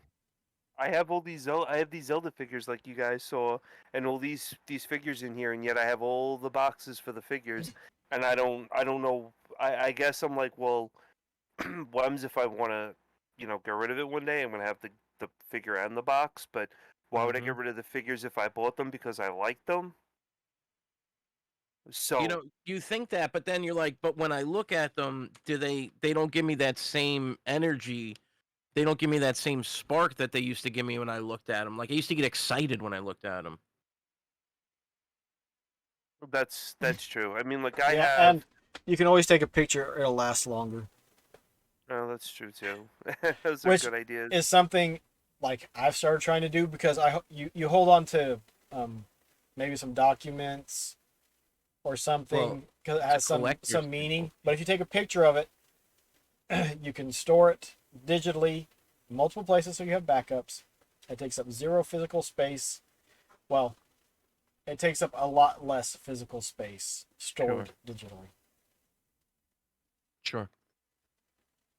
And I did And that when we moved. There was stuff like, oh, I like this, but I'm not gonna really do anything with it. And it was really neat because Prin and the Munchkin would tell me that after I started telling them that, and so it can help, but it can also be a hindrance when you have other people helping. Just to Mm-hmm. remind you, like, okay, do you really need that? Do you want that? There was stuff Sure. that we had that was Stuff. toys of my daughters, and it's like, well, you don't need to hold on to it. It's not in the best of shape, but here, boom, take a picture of it. All right, good, you're good to go. Mm-hmm. With the Mm-hmm. stuff that you guys have, do you ever get told that you have too much stuff and you need to get rid of it? No, No, no, because my wife supports me. yep. Okay. There's times I wish you'd say no when I'm looking at stuff. No, I mean honestly, here's what it is if your wife is cool with what you're doing that makes you happy, you have your own space, that's cool. If you're encroaching on agreed upon space, like I have statues, a lot of Dark Souls statues and Batman busts in the main living area. Like when you go into our living room, on the mantle and on top of stuff is like there's like a 3 foot dragon slayer Ornstein, and there's No an way. onion knight, and yeah, I have they're all the first for figure statues. And Oh, you should post those. Those are oh, awesome. I've posted them in the past, yeah. And I got a mimic that is it's got a giant mimic, and then it's got a sleeping mimic as a chest, and it breathes, and the mimic has hair on it and stuff, Oh and wow. it's pretty creepy. And Grace was like, I don't want that in our proper house, and I was like, okay. um but then like you go upstairs, and in our hallway upstairs that connects all the bedrooms and bathrooms and stuff, there's a statue of Wolverine from the original appearance of Wolverine, and he's jumping off like a tree.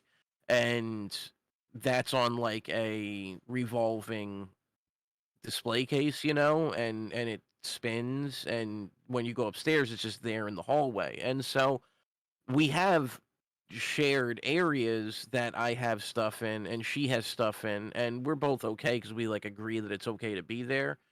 But overall, my space, I can put whatever I want in there, and her space, she can put whatever she wants. That's why there's a shrine to Ryan Reynolds in hers, and in mine, I got, boobies and stuff because they're our spaces. When I redid this whole the the basement, I dropped the ceiling and then I insulated it so it's soundproof, and then I put a door. The exchange was the fact that I now sleep in a pink bedroom with a crystal light that's in there in her vanity. Don't complain. And it's fine. I mean, it's fine, but I don't any of my stuff doesn't go upstairs or anything, so all my stuff is basically all down here. So I don't have that shared type of space. It's like, okay, keep your crap down there. That's it. I don't want it. I don't But want here's it. the thing. If that's what you've agreed to, and that's fine, you should be happy about it. But also, if you say, "Oh, I want to get that," oh, but I guess I could put it in the living room, and she's like, "I don't know, you have too much stuff." Then, yeah, maybe you have too much stuff because you're trying to encroach on your agreed upon system, and if you're not happy with the agreed upon system, say something, change it. You're only alive once unless you're a Buddhist or whatever anybody believes. I don't care. You're gonna get reincarnated. Yeah, I mean that's what I'm saying. Unless whatever you believe, I don't care. But the point is, you're only you one time, so make it work. Make yourself happy. Do whatever you need to do. Don't compromise, except in the areas that you need to compromise, and then you should compromise because every rule has an With exception. reason. Like I said, Yes, yeah, with Within reason. Within reason. so that's my shtick. But yeah, so it's hard collecting, but and Wolfie's like we should change this to first world problems, but that's what collecting is. Collecting is first world problems because it's It like is. even if there's that one thing that eludes you, the Great Bambino signature or whatever the case may be, like a problem's a problem, and oddly enough, as long as your basic needs are met, everyone's problems are kind of the same. As long as your basic needs are met, whether it's that you're longing for this thing to come out or, whatever your case is, they're all kind of on the same level. So it's like, you just do whatever you're going to do. And they're all first world problems because that's what everything is, I got to wait for the store to open. I got to wait for this, whatever. I don't know. I don't know. Yeah, I gotta go get gas. I gotta do this. I gotta do that. Yeah, but that's what collecting is, right? Collecting is a first world thing. It's a fun thing, unless you collect dust or you collect something else. I don't know. Twigs, seashells, Yeah. Well, okay. gold, silver. Time. I collect time and failures.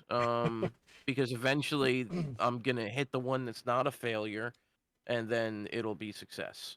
And Cosmic said earlier he collects dust, so Yeah, right. Yeah, that's why I said that. Yeah, but so yeah, it's collecting has a lot of downsides. The lack of there's never enough money because even if you try and budget it or whatever, and that's something I was gonna bring up earlier, but like there's never enough money. Yep. Because you're like, okay, I budget $50. Oh, this awesome game, I've been waiting for this. And then they announce something else, and oh my god, I didn't realize. And it's limited supply, it's a limited edition. FOMO. I can use next month's money for. There's never enough money, no matter what it is. There's never enough space. There's never enough. There's always boxes and everything. Right, the thrill of the hunt, and then and sometimes you're like, oh, I just want to get it, I want to get it, and then you get it, and you're like, oh, it's not as exciting. I feel like I wasted my money, but. But then there's also the thrill of a hunt, and then once that hunt's over, you're like, what do I do now? Even if you're like, because like getting James Buster Douglas for the Master System, the way I got it because I was able to trade up for it. Like you started with a safety pin, right? Huh? You traded up starting with a safety pin? Pretty close. It would have been probably paid about a box worth of for safety pins for it. But after that, I was like, okay, I never thought I was going to get it. Now I've got it. That's really cool. I've played it a couple times. What do I want to do now with collecting games? And so, like, I haven't bought a ton of stuff. I just, all I guess that and all the prices and things going crazy and stuff is like, collecting for the systems, and it's gotten harder to collect to get stuff that I need. Sorry, that I want for the Master System and the other stuff. And so, like, it's taken a bit of a back seat because I can't, not necessarily even easily get it. Sometimes just not able to even find it, so I can even think about getting it. Which is why I've like, well, hey, if I sold off my U.S. collection of Master System games, I could start over. Something else. Yep. Because that's the thing is, like, there's always that next thing. Like, you were talking about the budgeting, you're saving up for this thing. Oh, but wait, they announced this. Oh no, they raised the price of video games to $70. That's never happened before. Oh no. Oh yeah, the new Nintendo games. What would you start over with if you got rid of your Master System games? I'd collect Master System again. Would you rebuy the games all over again? Yeah. Yeah, that's a sickness, bro. Or I just buy a EverDrive. I think that's what you should do. I will be honest with the two of you. I've spoken to Slippy and I've spoken to D Tuxton. That does look like an EverDrive. It is for the Genesis. Mega Drive, and I've teeter-tottered with getting rid of a bunch of games that I just don't give a crap about, and buying a Mister. I would. I do now. It's just like if you like playing games, there's literally no reason not to buy one. Do you like playing retro games? Love it. Then you can't argue not to buy one. True. It's like the you thing can totally argue not to, because not really. It depends on how you want to play. If you want to play on original hardware, Mister doesn't cut it. Because it's not original hardware. And that's not what I said, man. That's not what I said. I didn't hear what I said was if you want to play games. Yes. If your goal is to play games. That's not specifically stating how. No. That's right. Because that's what I'm saying. If you want to play games, you don't care how. You just want to play the game. That's not exactly true. It depends on the individual on whether or not they care how they play. Man. I'm just saying. For me, what I'll tell you guys is, I would get the Mister because it's small, it's easier to use, and runs on either a Linux or Unix system, so I like that. Instead of Windows, it's easier to program on a Linux or Unix system. Nerd shit aside with that. For me, I would keep the games I have now and play the games I have now on their original systems, which is what I have behind me and what I moved in the room and everything. So I would play those games on their original system. I would use the Mister, going back to what Cosmic said, to play all the games for CCRR, all the games that I want to play, like Custom Robo, all these games for Dreamcast, let's say GameCube for argument's sake, or whatever it is. I would use the Mister to play all of that. So it would stop my obsession for collecting because I already have the games I want. I would have the Mister to play and fill in those gaps, kind of like you're putting spackle on the wall to fill in the hole, and that would be it. And that would be like the end all to everything. Now, so yeah. I do have a serious question. Here's an honest question. Mm-hmm. Same question I already answered, the Mister. But the real answer is, if you just want to play games and play as many games as you possibly can, why wouldn't you just emulate it on whatever computer you have? Let me tell you my answer before you tell me yours, Owaz or Sayian. And what I'm saying is, there was a point where I was like, I want to play. It was around 2017, 2016, 18. I wanted to play as much retro as I could in the best way I could possibly play it, the most accurate, to where I don't want to have to deal with having to fix things in emulators and cores and the sound doesn't work right and all this and all that. I just want it to be right. I just want it to work. I want to just load a game and know it'll work. Or if it doesn't work, to just know it doesn't work and it's not something I have to finagle. So at the time, I was really into that. I bought all the analog systems, every one except the Nintendo one because that was out of stock. I owned, and I had EverDrives for them, and it was okay. This is the absolute best way to play them. Like if I want to play real hardware level perfection. Okay, in fact, this is better than that. This is better than the original. So I had all that, um, and like, okay, cool. So then I was like, oh, okay, I got fired.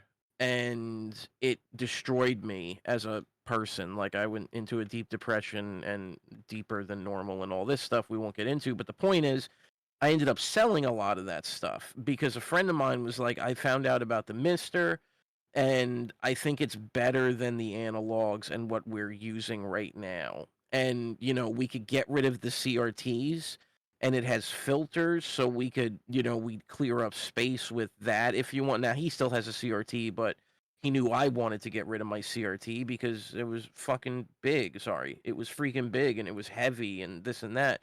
And Did he anyway, take your and then CRT? come again? No, I threw it out. Or I put it on the internet. And somebody just came and picked it up. But anyway, so the long story short here is my computer was also not doing well. So I didn't want to emulate because my computer was not doing well, but also because, like I said, I just want to be able to turn it on and play it. And I wanted to play it as accurately as possible. And so that's why I went with the Mister personally.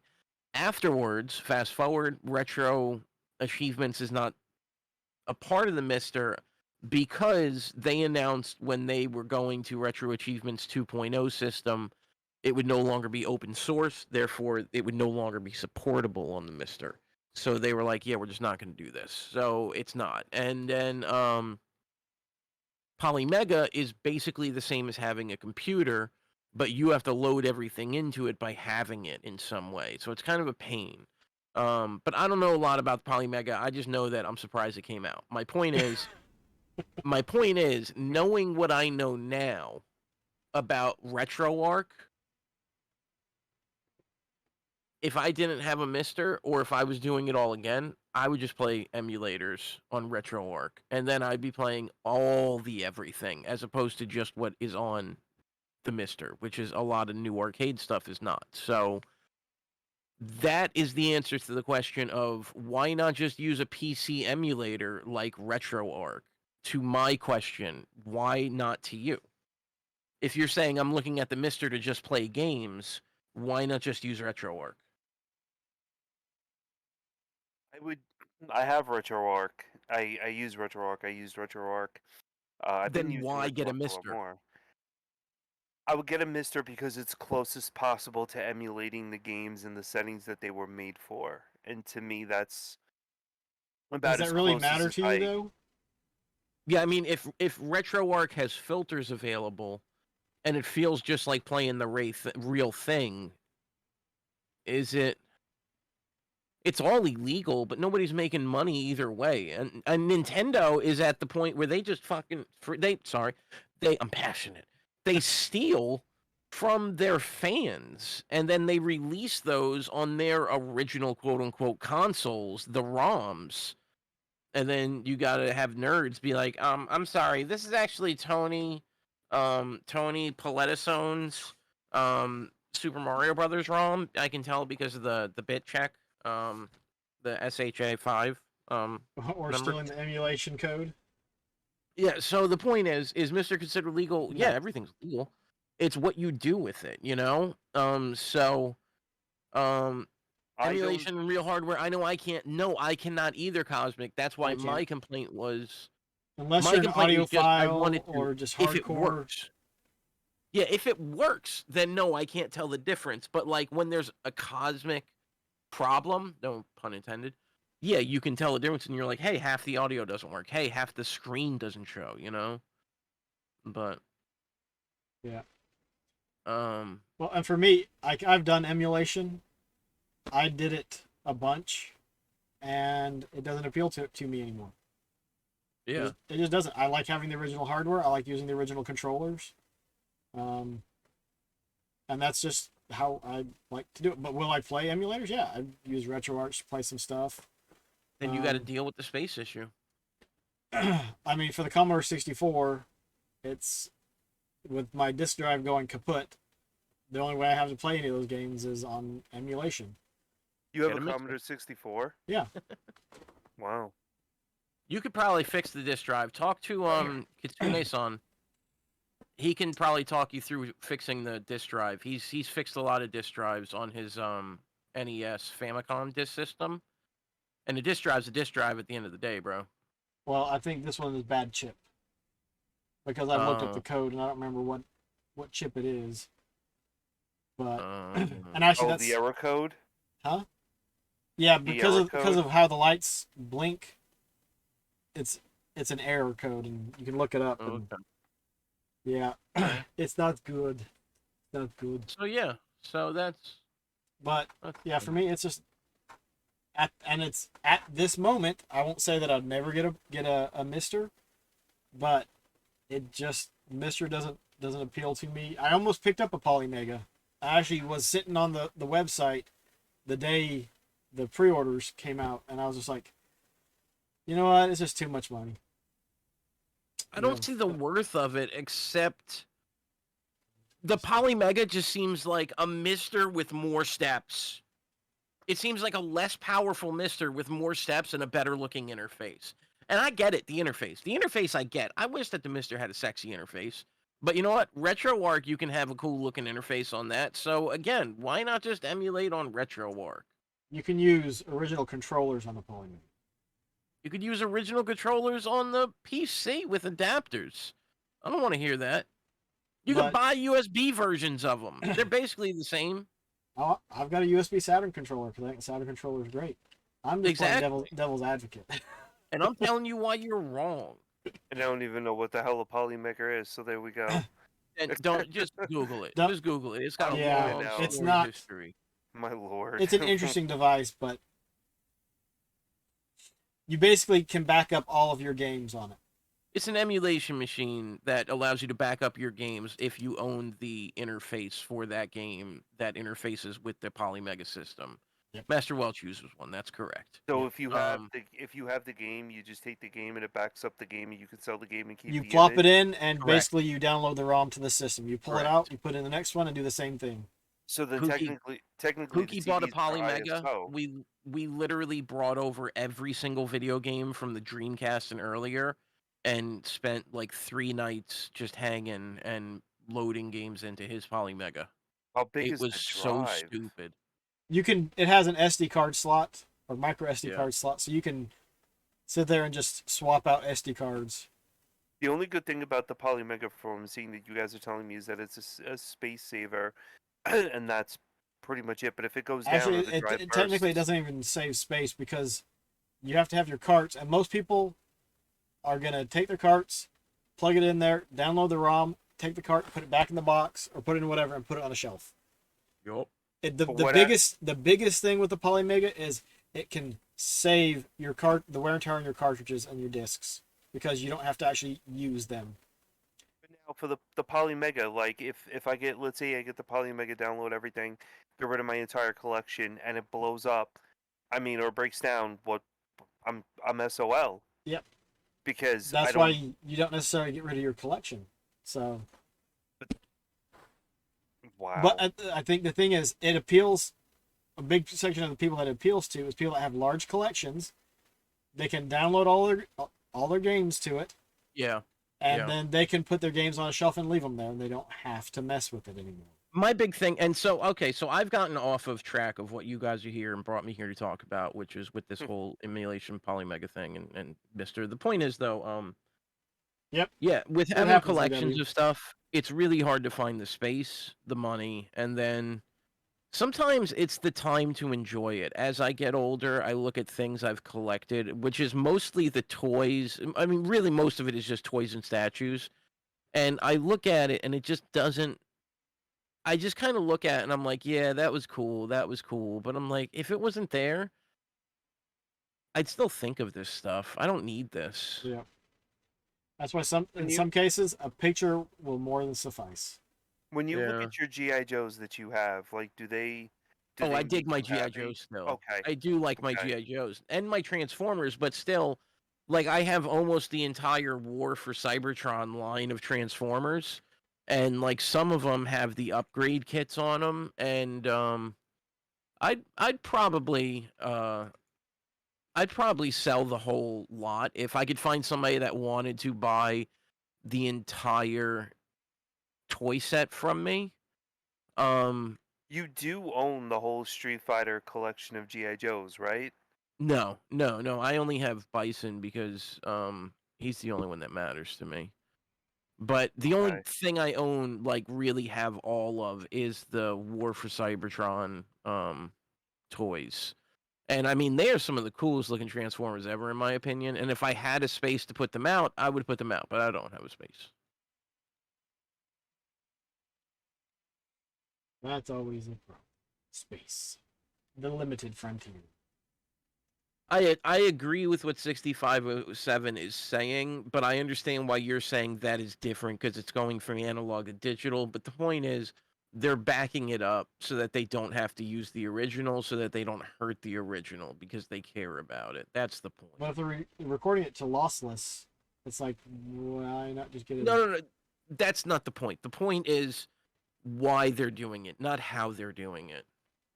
It's just why they're doing it, is to save the original. Yeah, but you could do that by buying it digitally and then buying a vinyl copy of it.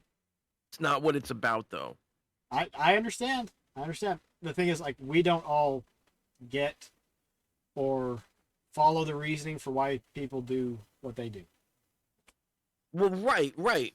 But that's not what he's saying, though. You know, Yes, I he's know. just saying, "Hey, here's an example." And That I just think can... it's odd, Hmm. which that's fine. I Oh, can think it odd, and people who can do it I see can what you're just saying. I thought you were saying do that it. that's like wrong.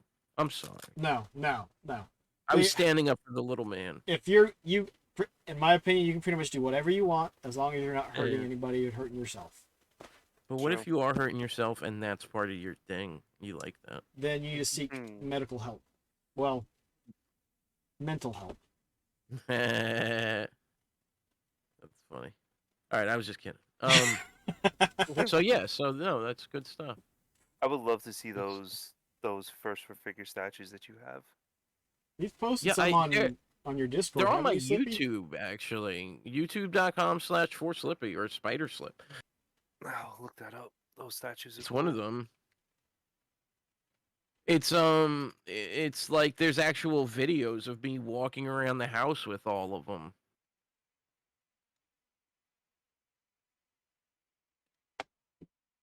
Yeah, there's like a short with a couple of them. That's cool.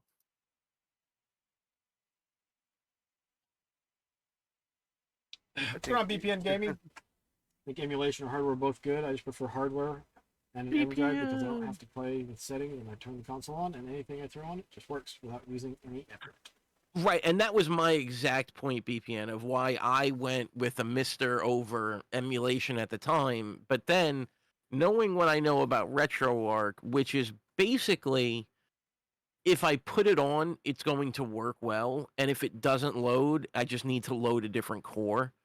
Like, after having, like 100, 200 games that I've seen loaded into that, based on Foxy and credits and continues, I kind of know overall, like, it really just works, RetroArch. And if the core doesn't work, you just load a different core, and that's what's so awesome about it. To where now, if I didn't have the Mister, I think I would just do that and just have an external drive, or reading my SD card or whatever the case may be, and just be like, yeah, this is what I'm doing. So yeah. Yep. because it just works so well. But I agree with you though, because isn't that what you ultimately want, which is just to turn the damn thing on and it just works? But isn't Yep. that what you want from anything? If you have an NES, don't you want to just put the game in and it just works?